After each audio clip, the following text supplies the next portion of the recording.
सबसे पहले तो वो लक्ष्मण की एक्सक्लूसिव के चलते अब सारे वो शिपयार्ड्स और shipping as a space radar पे रख लीजिएगा।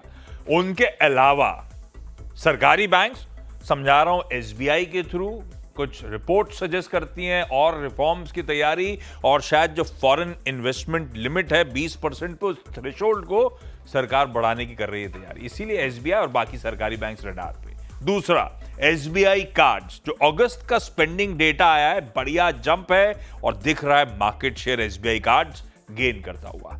तीसरा, स्विगी रडार पे अपना रैपिडो में 12% हिस्सा 2400 करोड़ रुपए में बेचने की मंजूरी आती हुई।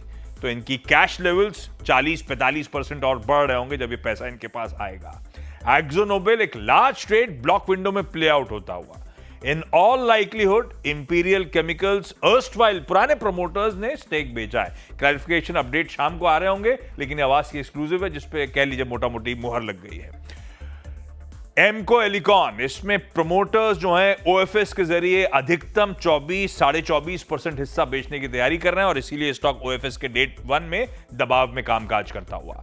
Minda Corp auto ancillary vision 2030 के तहत एग्रेसिव 3.5 टाइम्स अपने रेवेन्यूज बढ़िया मार्जिन एक्सपेंशन के साथ बढ़ाने का अपडेट शेयर करा है। वीआईपी इंडस्ट्रीज अब फाइनली मल्टीपल्स पीई ने टेक ओवर कर लिया है।